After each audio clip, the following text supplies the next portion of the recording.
Hello students, welcome to the PNT coaching classes learn easily and smartly.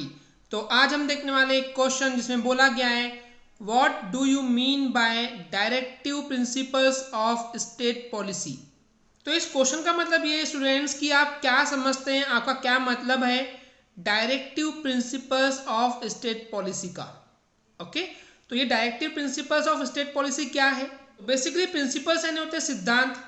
किस चीज के सिद्धांत है, किस चीज के प्रिंसिपल है? डायरेक्टिव। डायरेक्टिव यानी कि दिशा, यानी कि हम किसी को दिशा दे रहे हैं, तरीका बता रहे हैं कि किस तरीके से वो चीजें होती है। तो ये जो प्रिंसिपल्स हैं, ये जो डायरेक्टिव प्रिंसिपल्स हैं, वो किसके लिए है? वो है स्टेट पॉलिसी के लिए।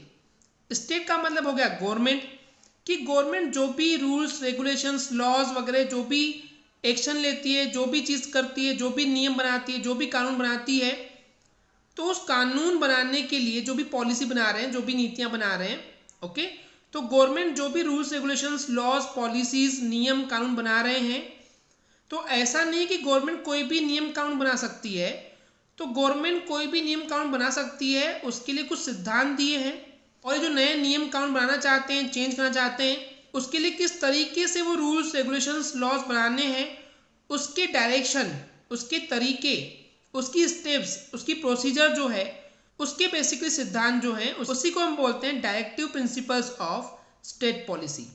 Okay students, so what is in the summary कि किसी भी गवर्नमेंट को कोई भी पॉलिसी बनाने के लिए कुछ प्रिंसिपल्स को फॉलो करना पड़ता है, जिसमें उनको डायरेक्शन दी जाती है, बताया जाता है कि किस तरीके से आप कोई भी पॉलिसीज वगैरह जो है वो बना सकते हैं। तो चलिए देखते हैं इसका answer. So basically students, constitution में जो है वो बहुत सारे पार्ट में बटा हुआ है। तो उस कॉन्स्टिट्यूशन के संविधान के फोर्थ पार्ट में, चौथे हिस्से में, सो कॉन्स्टिट्यूशन क्या होता है ये हमने आपको ऑलरेडी पिछले वीडियो में बता चुके हैं स्टूडेंट्स, की एक ऐसी बुक जिसमें उस कंट्री को चलाने के रूल्स रेगुलेशंस और लॉज जो है वो लिखे होते हैं।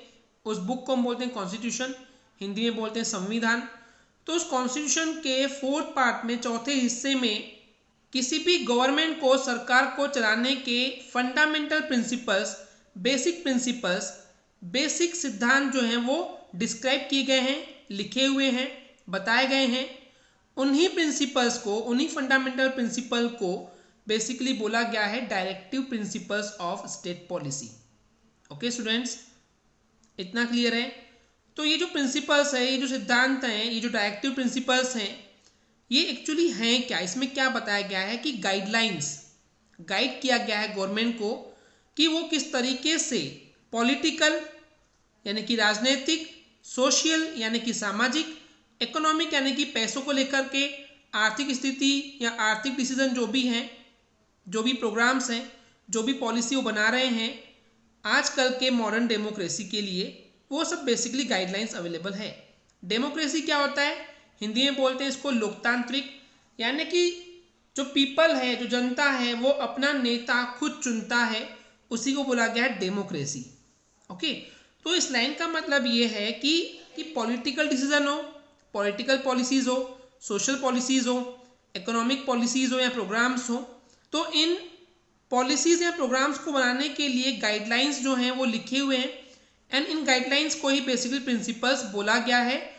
और ये अप्लाई होती है आजकल के यानी कि आधुनिक डेमोक्रेसी पे, आधुनिक लोकतांत्रिक पे।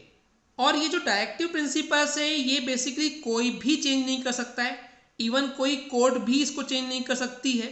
लेकिन जो चीज़ आपको पता होना चाहिए कि जो डायरेक्टिव प्रिंसिपल्स हैं वो किसी भी देश को चलाने के लिए, आई मीन उस देश की गवर्नमेंट को चलाने के लिए फंडामेंटल चीज़ें, मेन चीज़ें, इसलिए इस डायरेक्टिव प्रिंसिपल्स को कोई भी गवर्नमेंट या कोई भी कोर्ट जो है वो चेंज नहीं कर सकता है।